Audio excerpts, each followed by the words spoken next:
It seems like NASA and China are each planning to send humans to Mars.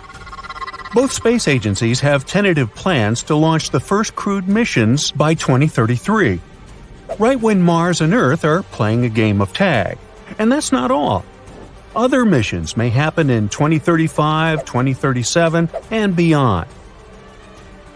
The ultimate goal is to build a Mars habitat for future exploration and research. So, how are they going to do that? Well, let's find out. Now, traveling to Mars isn't as easy as hopping on a rocket. The distance between our planets can change a lot over time, ranging from around 35 million miles to 250 million miles. And even with our best technology, it takes 6 to 9 months just to get to the red planet. So, a round trip to Mars could mean spending 3 years away from Earth, dealing with extra radiation and floating around in microgravity. But NASA's Jet Propulsion Laboratory has some exciting news. Scientists have been working tirelessly to design a minimal architecture mission to Mars. They're thinking that 2033 is the perfect year to make it happen. So here's the deal.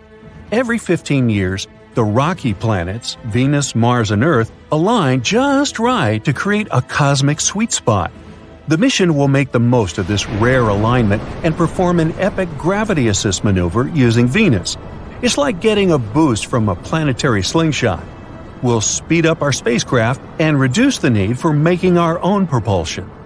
The report also talked about some really cool ideas, like using nuclear power for spacecraft engines and using Martian resources to make things. These technologies could make space travel faster, protect astronauts from radiation, and make it easier to live in space. They might even let us make resources and fuel right on Mars. So, this is how the plan goes down. First, we'll launch a spacecraft towards Mars. It'll spend around 30 days in high orbit, exploring and gathering valuable data. Then, it's going to head back to Earth, also swinging by Venus for a quick visit.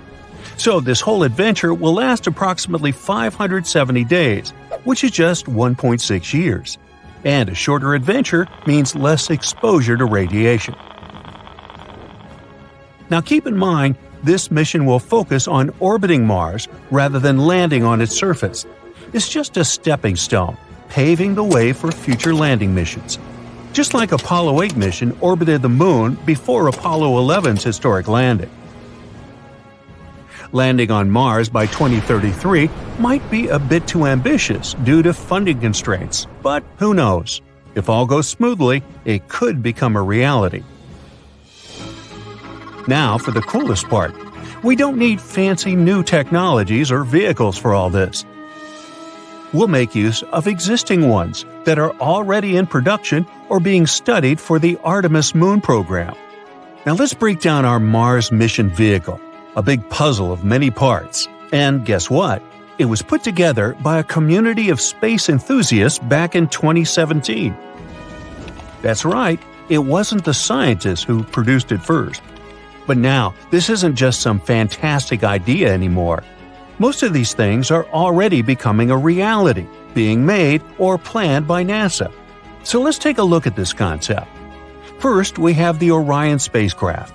This is the spaceship that will take the crew to the orbit around Earth and bring them safely back home. It's like a super fancy space taxi, and it might be the most powerful taxi to ever exist. It's combined with 3 powerful propulsion stages, and we're also using a special fuel that doesn't need to be ultra cold like in the movies. Next, there's the Earth departure stage. This is an important part of the mission. It helps us make a powerful thrust that sends us on our way to Mars. Then we have Mars Transit Habitat. This is where the crew will live and hang out during their journey to Mars. Like a cozy space house with all the things they need to be comfortable. And finally, the Mars Orbit Insertion Stage. When we reach Mars, this awesome thing will help us slow down and enter its orbit smoothly. It's our maneuvering expert. Even the Mars Transit Habitat is being developed and might even be tested in a few years. That means we're on track to have the whole thing ready for our amazing Mars mission by 2033. In other words, it's all about working with what we've got and making it happen. Now, let's talk about the plan's timeline. Mid-2028, the action begins. First, we'll need to do a couple of test flights. We'll send 2 stages ahead of time to make sure we can come back to Earth safely. These stages will join together like 2 spaceships becoming best buddies. They'll orbit the red planet and then come home. To do all that, we'll use powerful rockets and 13 commercial launches.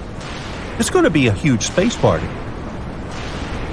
Late 2032. After all that, we launched the fully assembled Mars mission vehicle to high Earth orbit.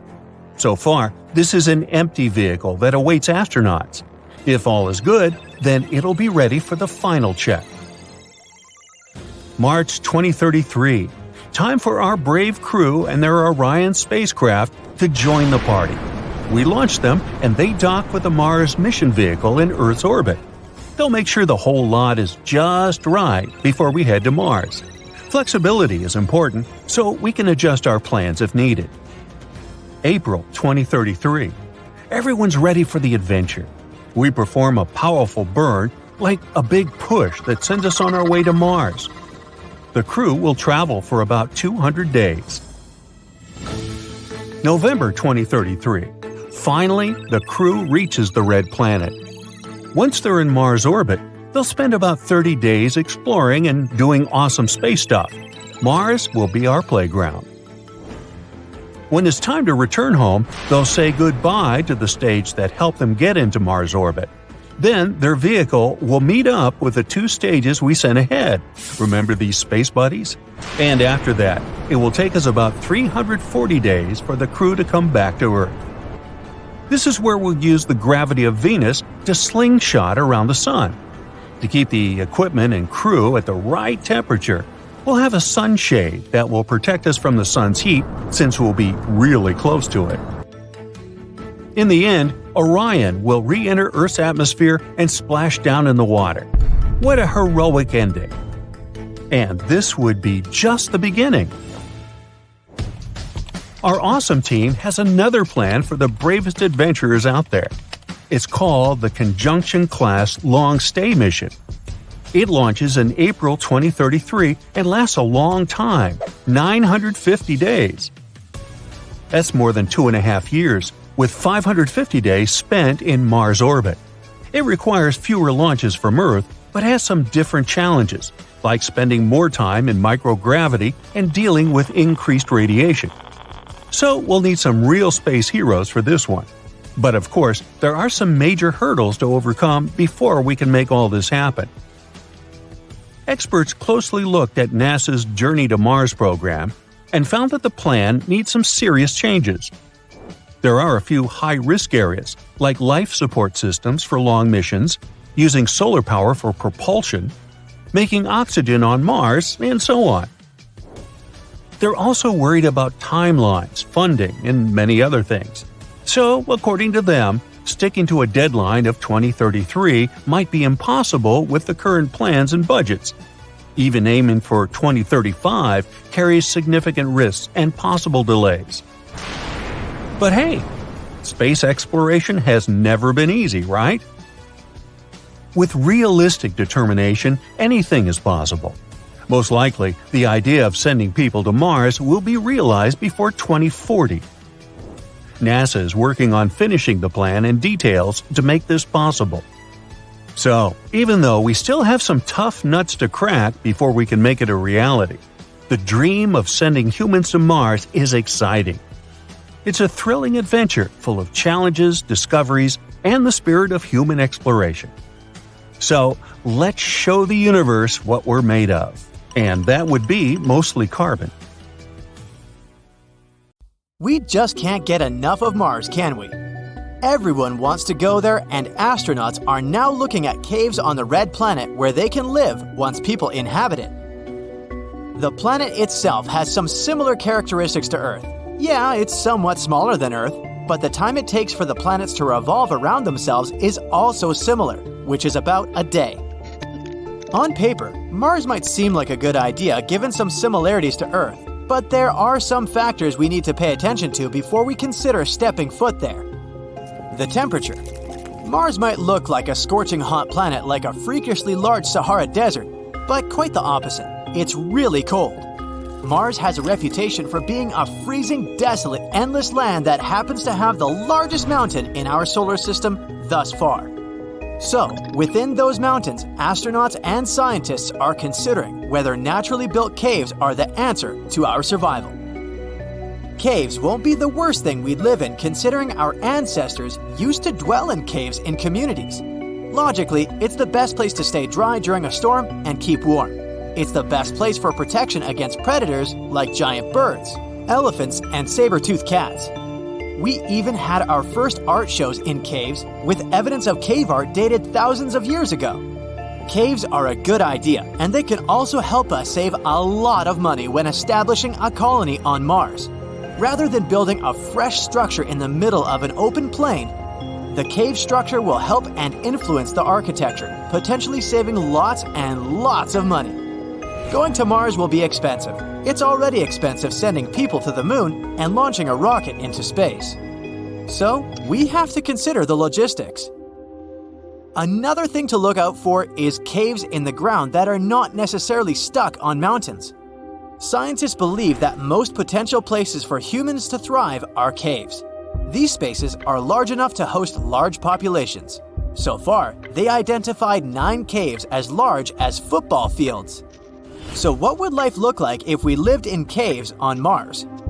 For one thing, sunlight would be hard to access.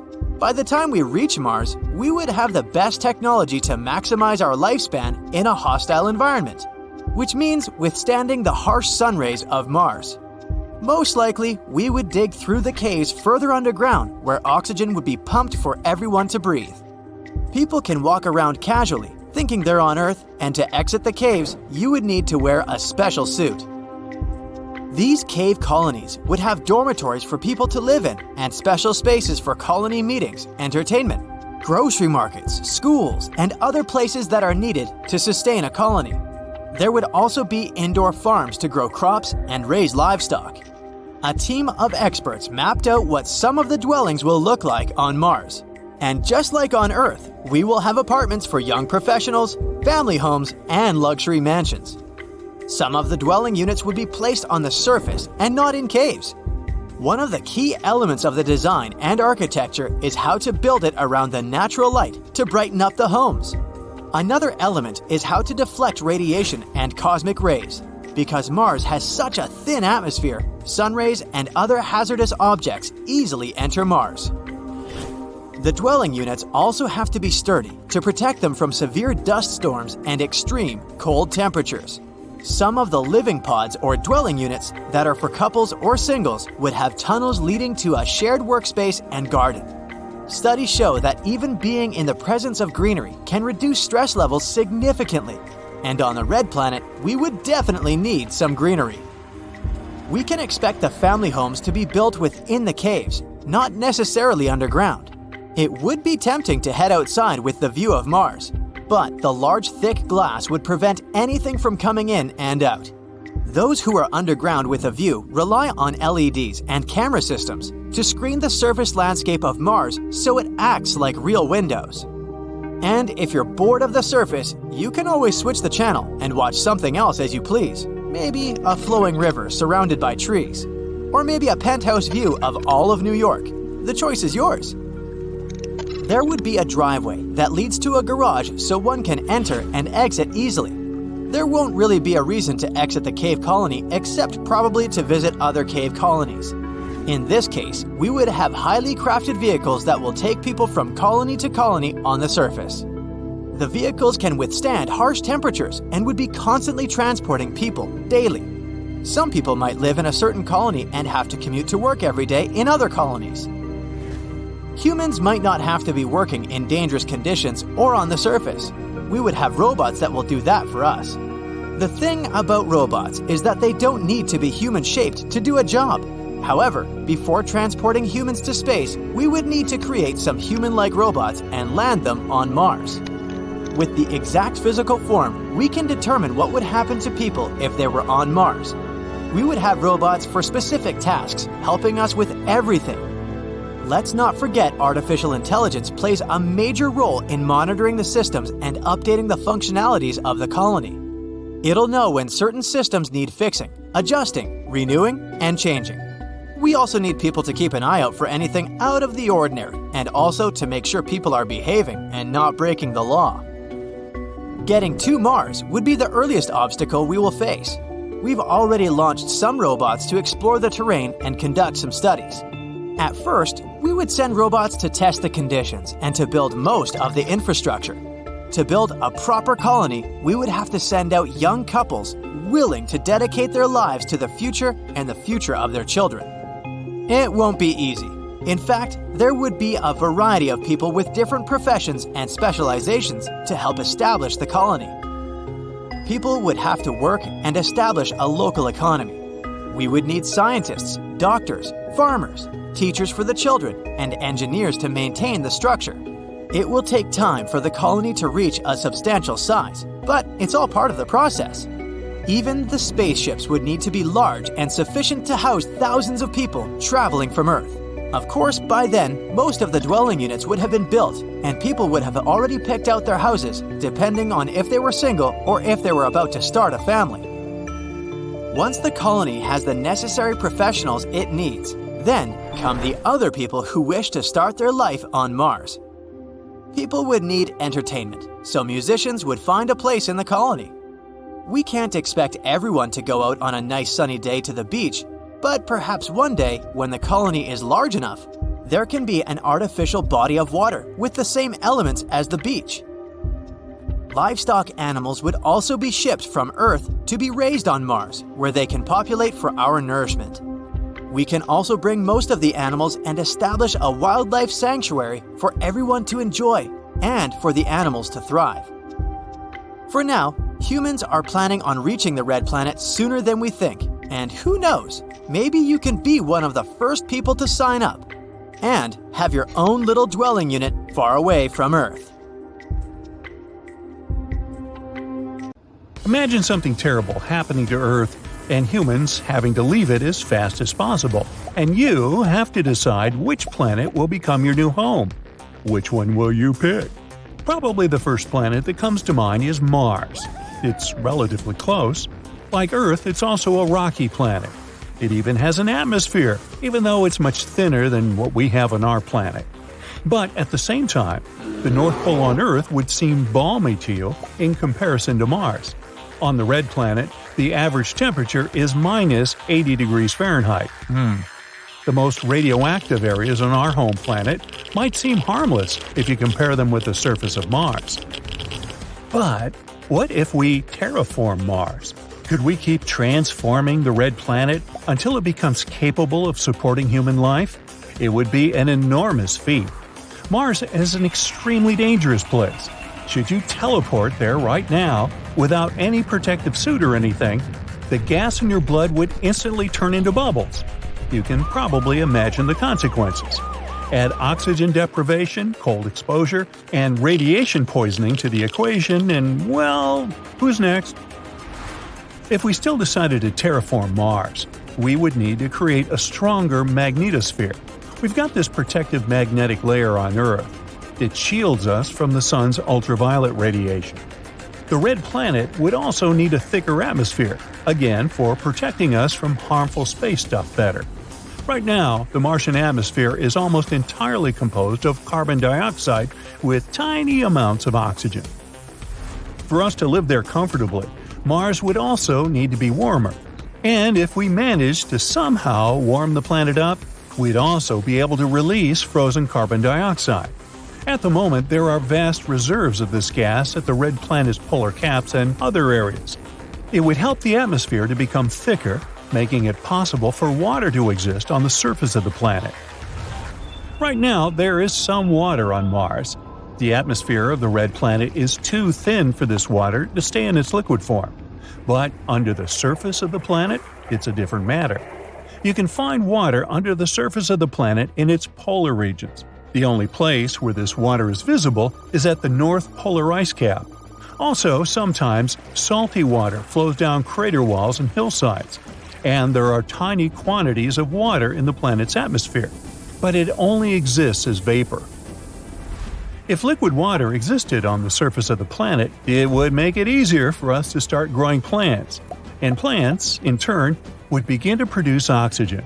But first of all, we would need to start the warming process. How? Well, Elon Musk suggests using nuclear energy to make Mars more livable. He says it could be done by creating a continuous flow of low-fallout nuclear fusion explosions above the atmosphere of the planet. It could create something like numerous artificial suns. It could warm the planet, melting the frozen ice caps, which would then thicken the atmosphere, causing even more warming. Other strategies for Martian global warming include the diversion of asteroids into the poles of the planet, or the large-scale production of greenhouse gases that could help us heat the red planet. Or we could create a giant space mirror, as huge as the side of Mars. It would reflect tons of additional sunlight onto the planet.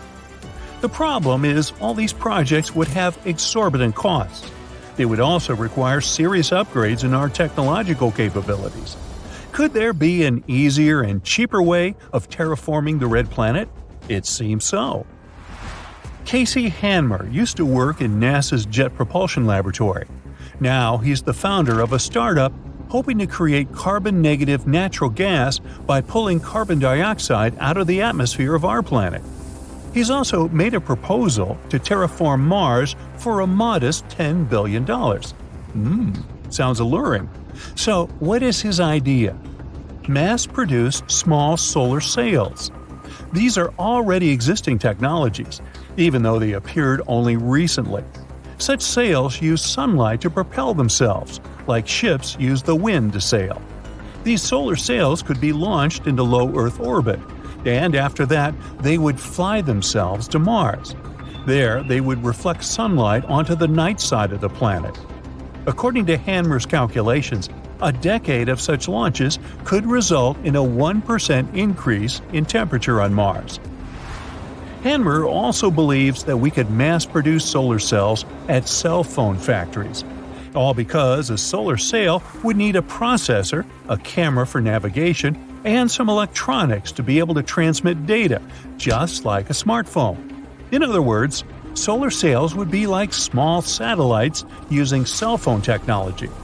Each of these sails would also need a sail of its own, a thin space blanket weighing about 2 pounds. When unfurled, it would span around the size of 2 basketball courts. Would this plan involving solar sails enable people to terraform Mars? Hanmer doesn't think so. Even if we put loads of money into solar sails, they would only make the red planet warmer and more humid, but they still wouldn't be enough to make Mars suitable for human life. Most scientists are also very skeptical about the very idea of terraforming this cold, dry world. They say that carbon dioxide and water vapor are the only greenhouse gases present on Mars, but there's just not enough of them to change the situation. Let's say we manage to melt the polar ice caps with the help of Elon Musk's nuclear technology or solar sails. And still, this ice will only release enough carbon dioxide to bring the atmospheric pressure to 1.2% of what it is on Earth. Plus, most of the carbon dioxide gas wouldn't be accessible, and we wouldn't be able to mobilize it. Even if we decided to go through an energy-intensive process of the extraction of carbon dioxide from the planet's soil, dust, and minerals, we'd still only get the atmosphere to a mere 5% of where it needs to be. Water is another problem. It is salty on Mars. It might even be as salty as the oceans on our planet. But these salts aren't what you find on Earth. If a person consumed a certain amount of them, they would be highly toxic to the human body. Who's next? On our planet, these salts are formed as byproducts of rocket fuel, as well as in road flares and fireworks. Naturally, they only occur in very dry areas. If there are no particular bacteria to break them down, These substances accumulate year after year, and their concentration in water is constantly increasing. But in theory, it's possible to purify even such water. The process of filtration could help the astronauts get rid of 90% of harmful substances. Then they could use a UV disinfection unit. This would also help get rid of any foreign molecules, if there are any, that might be hiding in the water. This stage would not only protect the astronauts, but also prevent them from bringing any dormant Martian microbes back to Earth. In other words, future travelers to Mars shouldn't have too many problems with drinking water on the red planet, but only if they bring the right purification equipment that can deal with any water quality. Because however bad running out of water in the middle of a desert is, experiencing it on another planet sounds much more terrifying. Anyway, back to terraforming the red planet. Once you start thinking about it, some worrying questions arise. Who is supposed to decide whether we should start this process? When should we start it? What if there's some form of life on the red planet, like indigenous microbes we haven't spotted yet, and our attempts to change their home will disturb them? What if they don't survive these changes? Now, what do you think? Share your thoughts in the comments. Hundreds of spaceships take off from Earth's surface and head toward Mars. Fast forward 7 months, and this space fleet of ships is near the red planet. Soon they will all land, and a few thousand people will become citizens of Mars. Perhaps they will never return to their home planet, because there will be absolutely all conditions for a comfortable life here. It takes time and many expeditions to create a self-sustaining colony on Mars.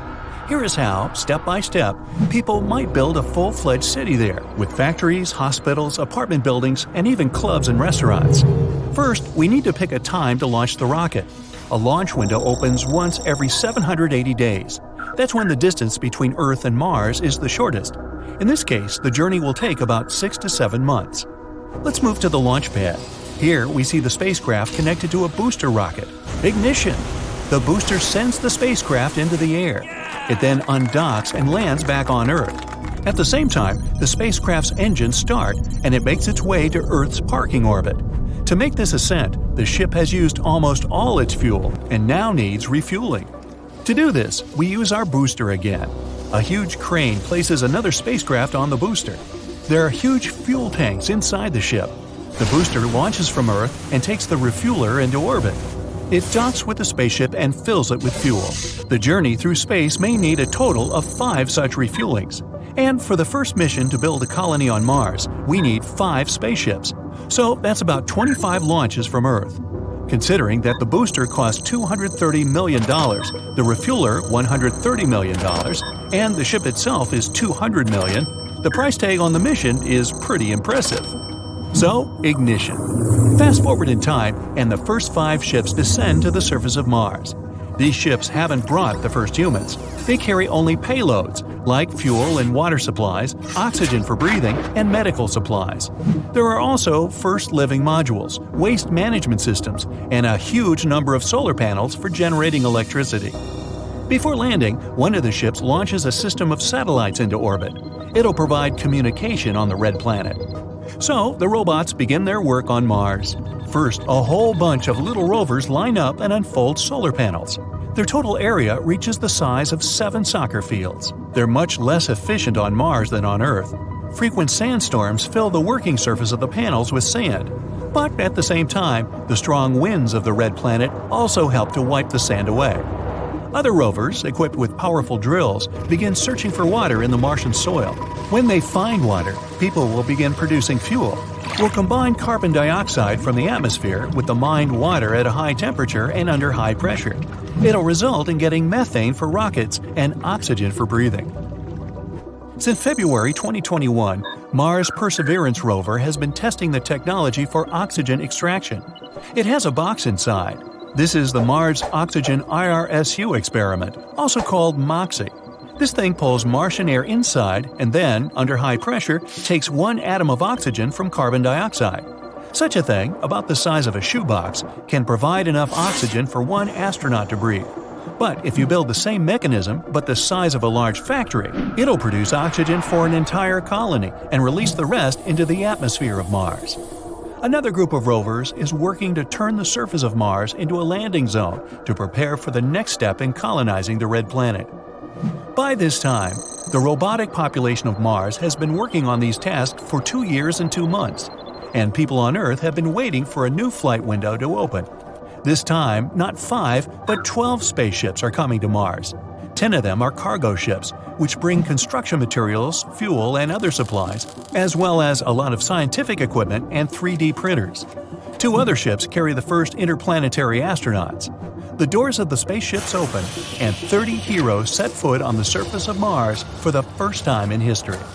These people are scientists, engineers, and doctors. They have undergone a strict selection and long training to become the first people to conquer another planet. And these guys don't have a return ticket. They'll have to stay on Mars for 2 years. The astronauts live right in their spaceships and try to get used to the unusual conditions on Mars. The temperature here is about minus 80 degrees Fahrenheit. Also, the gravity on Mars is 2.5 times weaker than on our home planet. That means a person here can jump twice as high and lift heavier objects. But the muscles in human bodies have a hard time getting used to such a difference, so astronauts can't work full-time. The first thing they do is unload cargo ships and deploy life support systems.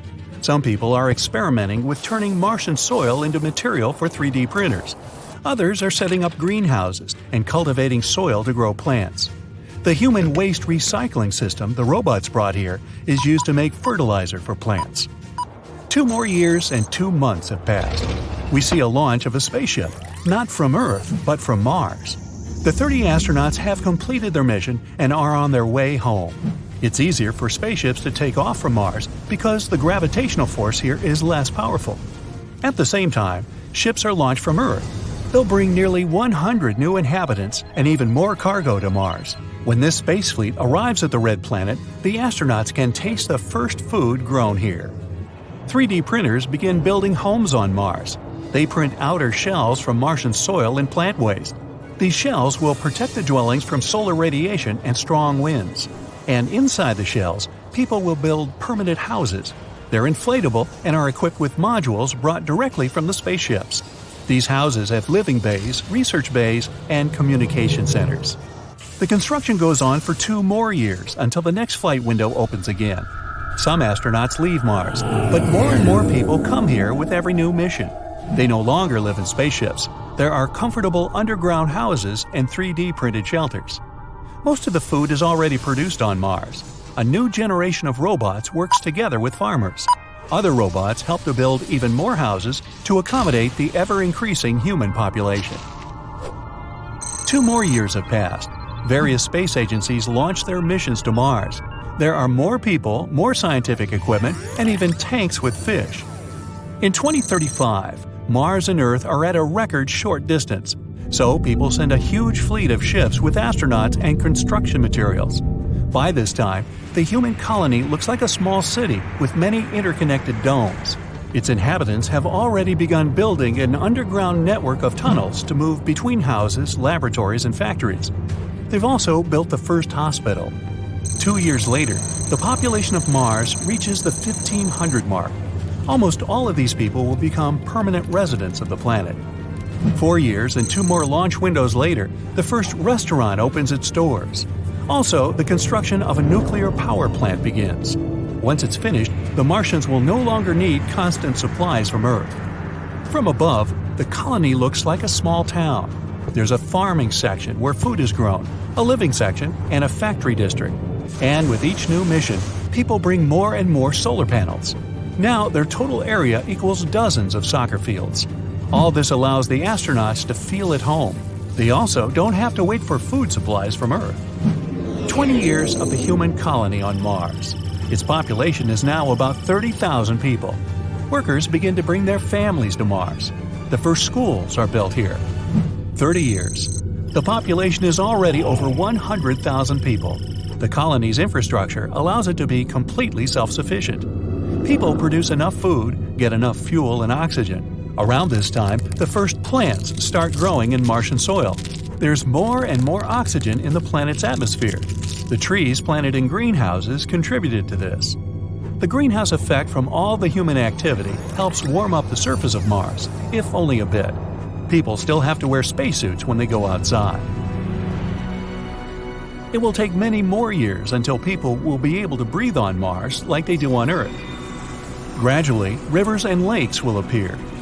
Green plants will cover most of the land. And then the inhabitants of Mars will be able to go outside without an oxygen helmet and call the red planet, now green, their home. How about a mysterious object that used to orbit between Mars and Jupiter? At one point in the early days of the solar system, it was destroyed by some catastrophic event. This space body is called Phaeton, and this planet is totally hypothetical. But some people believe that the debris the planet left behind could have formed the asteroid belt. If you like this kind of content, please give it a non-hypothetical like and subscribe. Your support is very important to us. Thank you. Now, at the start of the 19th century, people hadn't discovered the asteroid belt yet. But in 1801, one astronomer spotted the largest asteroid in our solar system, Ceres. At that time, it was believed that a planet was orbiting between Mars and Jupiter, and Ceres seemed to be a suitable candidate. But the next year, another astronomer discovered one more space object with a similar orbit. It was an asteroid that was later named Pallas. These discoveries made scientists conclude that these two objects could have been fragments of the very planet that had once been dwelling between Mars and Jupiter. The following discovery of two more asteroids, Juno and Vesta, seemed to confirm this idea. Only in the 20th century did the hypothetical planet get its name, Phaeton. It was actually a name taken from Greek mythology, meaning shining one. The hero with this name was the son of the sun deity, Helios, who rode his solar chariot across the sky every day, giving humans the heat and light necessary for survival. One day, Helios allowed Phaeton to drive his chariot. But the sun didn't manage to control the horses. Everything went wrong, and Earth was about to burn down. That's why the main deity, Zeus, had to stop Phaeton with a thunderbolt. The idea of the asteroid belt being the sad result of the planet's destruction was called the disruption theory. And of course, there were several ideas explaining the planet's tragic fate. The most obvious one is that Phaeton was hit by a large space object. It could be another hypothetical body called Nemesis. Some people believe that it's our sun's companion star. According to this theory, the sun has a small companion star that has an extremely elliptical orbit. This orbit periodically brings it close to the Oort cloud, a large sphere of icy objects surrounding the sun. This, in turn, causes a lot of mess. It might be the reason why this hypothetical companion star was also nicknamed the Death Star. It might be a red or brown dwarf. But whatever it is at the furthest point of its orbit, it's believed to be about 1.5 light-years away.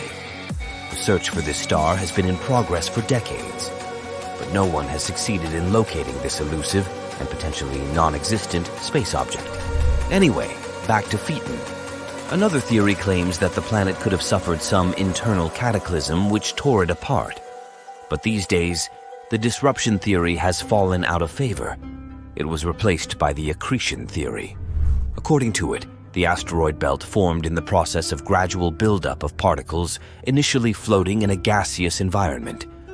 With time, they came together to create larger masses. Gravity pulled on these particles, encouraging them to stay together and form planetesimals, tiny planet-like bodies that later form real planets. Planetesimals kept colliding with one another, eventually developing into protoplanets. Such protoplanets grow until they form planetary bodies.